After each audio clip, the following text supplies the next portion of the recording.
Nah, lalu apakah Pilkada DKI 2017 akan minim dengan calon yang bisa bertarung dengan Ahok? Dan kenapa partai politik saat ini belum berani memunculkan calonnya? Nah, untuk itu kita akan diskusikan pada sore hari ini, ya, Anggi, ya. Siapa aja, Anggi? Sudah ada sejumlah narasumber di sini. Di sebelah saya sudah ada Mbak Ratna Sarumpait. Kita nyebutnya budayawan, ya, Mbak, ya. Oke, selamat sore Mbak Ratna. Selamat sore. Juga sudah ada Mas Muhammad Triandika, pengamat politik. Selamat sore. Selamat sore, Mbak. Posisinya di tengah-tengah, karena memang di tengah nanti. Komposisinya. Semua punya pendapat yang berbeda-beda. Ada Mas Yunarto Wijaya juga. Selamat sore, Mas Yunarto. Selamat sore. Iya. Kenapa nggak di tengah nih kalau gitu? Soalnya posisi kita di tengah. Nggak boleh ada dua yang di tengah ya? Kalau nanti tenang semua, satu aja di tengah gitu. Oke, kalau kita melihat ini, bener saya ke... pertanyaan itu tadi aja tuh. Ahok sendirian, bener nggak sih nggak ada lawan? Nggak ada lawan yang berani nih. Kalau saya ke Mbak Ratna dulu deh. Bener nih Mbak, nggak ada lawan yang berani untuk menyaingi Ahok. Saya nggak ada lawan ini katanya Ahok. Saya pikir itu klaim yang terlalu dibesar-besarkan ya, dan nggak baik, nggak sehat. Nah, kalau klaim ini belum apa-apa udah dimunculkan karena kita mau pilgub ya, jadi tidak boleh sampai nanti mentok akhirnya cuma satu calon, itu juga bahaya ya kan. Jadi nggak klaim yang dibesar-besarkan yang menurut saya justru bahaya buat pilgub itu Tapi sendiri. kan pertanyaannya gini Mbak Ratna, kalau memang kata Mbak Ratna dibesar-besarkan, tapi sampai sekarang nyatanya baru Ahok kok yang resmi deklarasi saya akan maju. Yang lain, partai lain belum ada yang berani. Ya iyalah, dia kan yang malang melintang di Jakarta. Kepedeannya tuh ya iyalah, pastilah. Tetapi kayak dulu juga waktu Pak Jokowi datang ke Jakarta, siapa yang kenal dia? Nggak ada. Waktu Ahok juga kan gitu juga. Tapi dengan kepedeannya artinya dia memang punya kinerja yang bagus dong dengan kepedeannya itu? Enggak juga. Belum tentu ya, dia punya kemauan untuk maju, itu udah terlihat ya kan, kemauan untuk maju lagi ya. Tetapi bahwa soal kinerja itu lain hal lagi gitu. Apa kalau Mbak Ratna sendiri melihat kinerjanya Ahok deh untuk di awal periode ini bagaimana? Ya aku misalnya ya aku setuju ya orang yang tegas, keras, tapi aku butuh orang yang waras juga gitu. Ahok tidak waras gitu. Makanya gitu loh. Butuh orang yang waras. Kalau waras kerjanya nggak mungkin bagus. Iya. Bener. Gimana nih? Gimana? Iya. Butuh orang yang waras DKI. Perdebatan kualitatifnya banyak ya. Mbak Ratna saya lihat berdebat dengan Anton Medan. Bahkan misalnya dari sisi primordial ada dua tokoh Tionghoa yang berbeda pendapat. Palius dengan Anton Medan sangat keras. Ada pandangan dari setiap kasus bisa dilihat dari kacamata berbeda. Misalnya Kampung Pulau yang Mbak Ratna sering suarakan, ada juga yang menyuarakan bahwa ini keberanian seorang Ahok pertama kalinya memanusiakan masyarakat Kampung Pulau yang misalnya selama ini dianggap tidak manusiawi hidup di daerah sana. Dengan menggusurnya begitu. Selalu ada dua kacamata yang berbeda. Nah, bagaimana kemudian menilai ini dalam indikator yang lebih objektif, ada kuantifikasi? Ya di situ kita bisa membaca survei. Survei yang muncul mengatakan contoh tapi kepuasan aku ketidakWarasan itu tidak soal pengurusan, penggusuran loh. Ya banyak hal lah. Banyak kinerja secara keseluruhan toh. Iya. Ya, salah satu poin contohnya. Contoh kepuasan publik. Kepuasan publik ada dua survei terbaru bulan Januari oleh CSIS dan Populi bulan Februari. Rata-rata angka antara 58 sampai 67%. Kalau pertanyaannya itu cukup baik atau tidak, mitos dalam sejarah pilkada kita kalau di atas 70% tingkat kepuasan publik biasanya yang kaki pun akan menang. Lalu kalau 50 sampai 60% sampai 70%, most likely dia masih akan berpeluang besar. 50 sampai 60% itu lampu kuning. Di bawah 50% itu biasanya incumbent akan berpeluang kalah. Itu yang terjadi pada Foke. Jadi yang saya ingin katakan, kalau ingin membaca peluang Ahok, kita bukan melihat elektabilitas, karena biasanya incumbent pasti akan bias popularitas dan elektabilitasnya juga paling tinggi ketika disurvei. Tapi tingkat kepuasan publik atau prefer rating itu yang membedakan. Dulu Foke hanya berkisar di angka 45%. Jadi tidak mengagetkan walaupun disurvei elektabilitasnya tinggi, tapi kemudian dia kalah. Artinya dari survei itu menunjukkan bahwa puas ya terhadap Ahok. Bisa dikatakan cukup puas. Ada beberapa kepala daerah lain seperti Risma itu mencapai angka di atas 70% misalnya. Yang kedua, faktor yang bisa dibaca survei kenapa peluang Ahok detik ini ya Mbak Ratna ya, saya belum bisa mengatakan prediksi, tapi detik ini hampir pasti Ahok menang karena tidak ada calon lawan lain yang ketika disurvei itu memiliki popularitas cukup mumpuni, atau kedua itu memiliki variabel-variabel kualitatif yang bisa menyaingi incumbent. 2012 kita lihat banyak tokoh nasional maju, tapi kemudian kenapa yang terpilih bukan calon presiden atau presiden dari PKS, bukan kemudian Faisal Basri pengamat yang sudah jauh lebih dulu memiliki personal branding, tapi yang menang adalah wali kota Solo dan Bupati Belitung Timur yang notabene orang baru. Ada kecenderungan wali kotanya, rasionalitas pemilih itu lebih melihat di Jakarta bahwa kalau Anda ingin mengalahkan incumbent, ingin membuat perubahan, saya tidak sekedar melihat jualan Anda, visi misi dan program Anda yang siapapun bisa membuat itu baik, tapi track record Anda apa? Nah, sayangnya dari calon yang tersisa sekarang tidak ada yang memiliki modal untuk berjualan layaknya Jokowi dan Ahok tahun 2012. Kalau kita bicara mengenai Ridwan Kamil dan Risma, kenapa dikatakan saat itu andai kata mereka maju bisa mengalahkan Ahok? Mereka punya modal sosial yang sama. Seperti dulu ketika Jokowi dan Ahok maju, yaitu track record dan bukti konkret ketika memimpin daerah. Tapi bisa jadi ukuran tidak dengan 3 orang tersebut ditambah Ridwan Kamil, Tri Risma dan Ganjar Pranowo yang menunjukkan bahwa karena lihat hasil survei itu Ahok tadi saat ini dipastikan menang tadi versi Anda tadi. Itu kemudian yang menjadi mungkin ukuran dari 3 orang itu tadi. Udah deh. Jangan deh lawan Ahok, ntar aja deh. Mungkin saja ya. Ridwan Kamil kan jelas berani mengatakan bahwa peluang saya banyak untuk yang lain. Dia bicara juga, orang mengatakan Jabar. Mungkin 2022 andai kata dia maju pun menjadi seorang cagup DKI, umurnya belum nyentuh angka 50 tahun, masih masuk kategori pemimpin muda. Resikonya terlalu besar ketika kemudian dia mengorbankan semua resiko di situ. Mungkin karena faktor itu Mbak Ratna. Jangan deh, karena faktor lain. Itu percakapannya politis banget. Mbak Ratna kurang bisa provokasi berarti. Lawan-lawan kuatnya Ahok. Jangan diklaim begitu seolah-olah begitu. Tapi itu natural gitu, faktanya begitu kok Mbak Ratna. Faktanya begitu, tiba-tiba 3 orang yang punya nama besar, kuat. Tapi tidak mungkin karena nantilah Ahok sangat kuat bukan karena itu. Ketemu Pak Jokowi. Iya, pasti ada deal-deal tertentu begitu kan. Udahlah, itu rahasia umum, itu nggak usah kita beberkan. Nanti kita akan semua juga udah tahu. Mungkin nanti Mas Andika akan mencoba menganalisa dari kacamata di tengah luar nanti ya. Kita jeda sejenak. Kabar Petang akan kembali sesaat lagi. Kita kembali perbincangan di Kabar Petang. Saya ke Mas Andika. Benar nggak sih tadi Rizky bilang tadi sebelah sana mengatakan bahwa ini ya sudahlah Ahok sajalah karena memang sudah sangat kuat ini Ahok, akhirnya Ridwan Kamil, Ganjar Pranowo, Tri Risma mundur. Apakah sesederhana itu melihatnya? Satu sisi pandangan tersebut bisa dibenarkan ya, karena memang yang paling besar kansnya incumbent untuk bisa menang lagi. Ya kan? Namun belum ada calon sekarang Mas, baru bakal calon semua. Dan tentu untuk memprediksi apakah yang menang akan Ahok, menurut saya juga agak terlalu prematur karena belum tentu wakilnya siapa.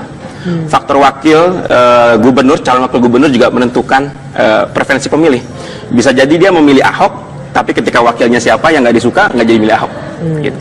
Jadi kita tunggu nanti. Itu kan kalau di bawah hasil surveinya di bawah 50. Tadi ini kan kepuasannya sudah sampai 50 ke atas, wakil ya udah nggak penting lah. Faktor wakil menurut saya juga masih tetap penting ya Mas. Yang kedua, kalau incumbent bisa saja menang besar ya, karena memiliki akses terhadap birokrasi, akses terhadap APBD, akses terhadap fasilitas daerah, dan memang kalau kita lihat tren dari pilkada serentak, petahana 96 dari 144 pilkada serentak menang semua. Jadi semakin petahana. kecil sekitar 70% petahana yang maju di pilkada serentak 2015 kemarin menang. Nah, pertanyaannya, apakah tren di level daerah itu bisa dipetakan juga di tren di Jakarta ini? Saya agak pesimis. Yang pertama, politik ibu kota ini menarik, Mbak. Tidak bisa disamakan dengan politik lokal di daerah. Kenapa? Tesisnya Pak Profesor Gumilar menarik, mengatakan bahwa Jakarta ini the big village.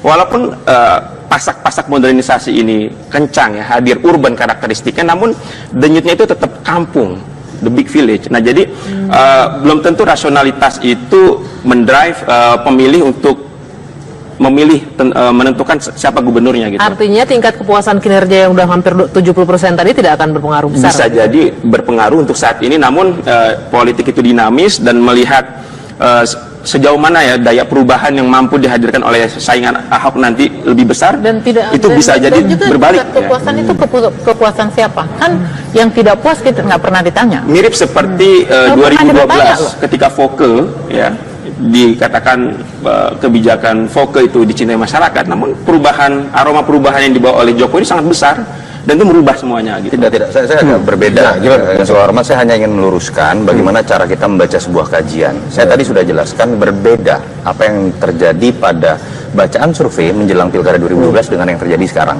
Survei elektabilitas Foke dulu sangat tinggi, sama dengan seperti apa yang kita lihat pada Foke sekarang. Jaraknya sama, di atas bahkan 50%. Bukan maksud saya rentang waktu, rentang waktunya ada yang setahun sebelum, ada yang 6 bulan sebelum, ada yang 3 bulan sebelum. Kita kan baru bisa tahu setahun sebelum, karena kita baru bicara Februari sampai Februari ya, 2016. Tapi yang bisa saya katakan, poin utama dari setiap survei terhadap incumbent itu bukan elektabilitas, karena pasti bias populer, tapi tingkat kepuasan publik tadi. Dan apa yang dicapai oleh Foke dengan Basuki Cahayapurnama ini berbeda. Itu yang menyebabkan saya berani menyimpulkan. Mbak bilang kepuasan yang mana dulu? Kepuasan yang mana? Masyarakat yang kalau mana? survei kan representasi masyarakat Jakarta itu jelas. Dirasakan yang kedua, yang tidak puas itu pun kan survei itu menyentuh berapa persen rakyat. itu ada pertanggungjawabannya, Mbak Ratna. Saya Sekjen Perhimpunan Survei Opini Publik, saya bertanggung jawab. Lembaga surveinya metode ngawur, bukan lembaga survei ngawur, tetapi ada penjelasan apa yang jadi pertanyaan Mbak Ratna. Itu jelas, representasi 400 responden, walaupun sangat kecil, tetapi itu mencukupi 4,9%. Representasi dari populasi masyarakat Jakarta. Mereka ini kita bicara meresponnya statistik. dengan apa? Ini kita bicara statistik, Mbak Ratna. Nggak meresponnya dengan apa? Kita menggunakan penggunaan sampel yang sudah bisa dikategorikan itu valid atau merepresentasikan masyarakat Jakarta dengan karena tingkat kalau menurut saya toleransi 4,9%. Kecuali Mbak Ratna kepuasannya di mana? tidak. Di segi apa? Nah, ya, ukuran dari mana? Ukuran apa? kepuasan di Saya bidang tidak apa? bicara faktor kualitatif, tapi ketika ditanyakan Anda puas atau tidak, jelas bisa dibuktikan secara valid. 67% dalam survei CSIS itu menyatakan puas misalnya. Bahwa kemudian kita bisa menggali lebih jauh melalui riset-riset kualitatif, puasnya di mana, tidak puasnya di mana, kita butuh survei yang lain. Itu kita bicara hal yang berbeda. Saya harus meluruskan riset terlebih dahulu.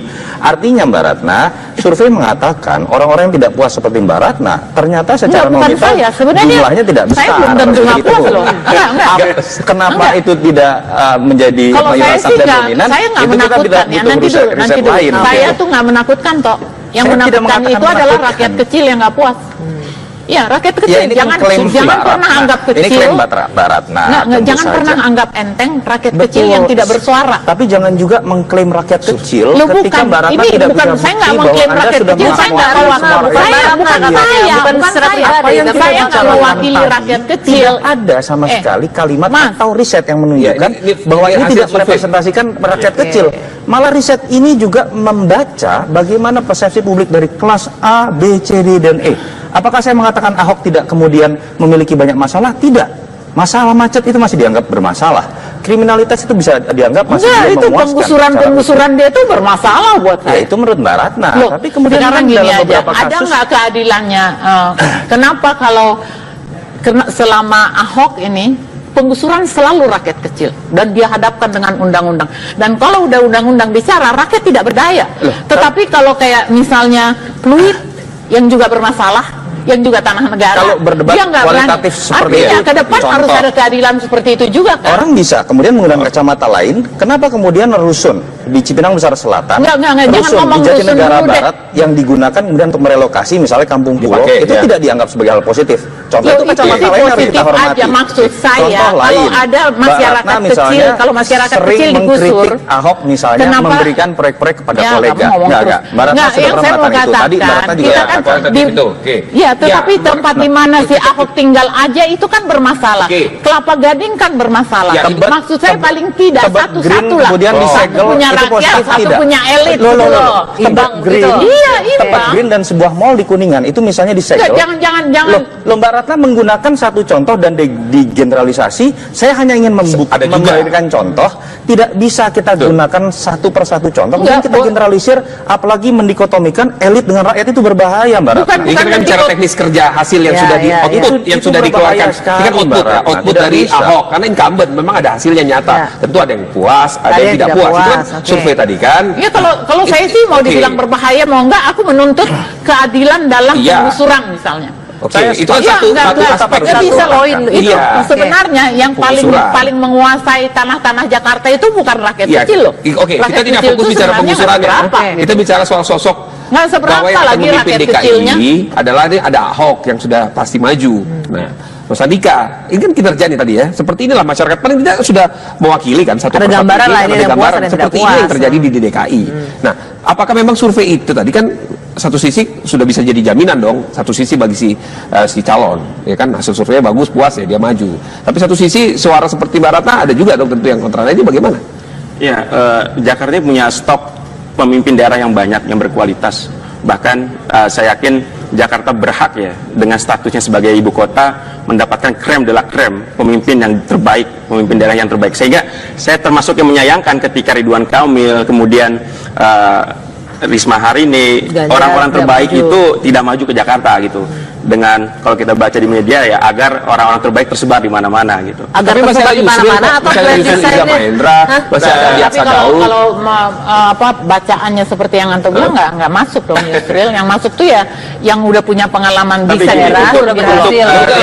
Ahok waktu itu masuk ke sini sama Pak Jokowi kan ukurannya daerahnya mereka masing-masing. Iya, paling tidak udah ada ukuran. Lebih besar kemungkinan untuk menang lagi belajar dari dia rekor daerah gitu. Kalau mungkin daerah lain itu lebih mungkin. Pendekatan statistik itu Mas kan saya cukup yakin ya bahwa dengan kepuasan Ahok sekarang terhadap kebijakannya di atas kertas saat ini Ahok menang. Kalau kita lihat dengan pendekatan yang non statistik, yang sosiologis ya, yang seperti tadi saya katakan bahwa denyut Jakarta ini bagaimanapun juga masih ada isu-isu primordial, masih still working dalam mempengaruhi persepsi dan kecenderungan sikap politik pemilih gitu. Artinya 1 tahun ke depan ketika Ahok tidak aware terhadap perilaku politik masyarakat Jakarta yang cukup unik ini dan hanya mengandalkan statistik kebijakan itu, khawatirnya ya daya perubahan yang dibawa oleh pesaing Ahok itu jauh lebih besar dan aku sih berharap juga media lebih fair ya. Media itu hal yang menarik nih. Kenapa media? Kok jadi media? Selama ini kita semua juga tahu bahwa Ahok adalah settingan media, create by media. Jadi mereka juga punya kewajiban dong meng-create yang baru-baru ini gitu loh, memperkenalkan mereka, mengapakan mereka. Baru-baru ini nggak muncul. Lah, mana? Tinggal dicari kan? Dibikin untuk tidak muncul yang saya baru-barunya. sepakat begini, bahwa apa yang sudah ada di atas kertas secara statistik jangan kemudian membuat Ahok menihilkan hal-hal yang katakanlah minoritas dari sisi statistik. Saya sepakat ada beberapa gaya komunikasi yang seakan-akan tidak membuka ruang dialog seperti apa yang disuarakan oleh Mbak Ratna begitu. Mungkin suaranya tidak mayoritas begitu kan. Tapi hal-hal ini kemudian juga menurut saya harus menjadi sebuah catatan. Karena kepemimpinan seorang gubernur DKI itu dilihat bukan hanya oleh masyarakat Jakarta. Orang melihat permukaan sukses ya. Oh iya berhasil. Teman saya atau sahabat saya puji-puji Ahok. Rat emang harus seperti Ahok. Gak banjirat setiap minggu di Keruk. Begitu itu saya bilang saya terus ngeliatin aja ya memang orang menilainya kan dari gitu-gituan ya, tetapi begitu banjir terus dia maki-maki juga gitu. Baiklah yang pasti kita akan menunggu siapa kalau Ahok jangan-jangan mau berdialog dengan Mbak Ratna. Waktu sudah habis, saya sekali waktu kita terbatas. Saya jelas kita akan tunggu siapa yang berani muncul ya, yang akan berani muncul nanti. Kalau Rutang masih akan kami lanjutkan lebih saja sesaat lagi.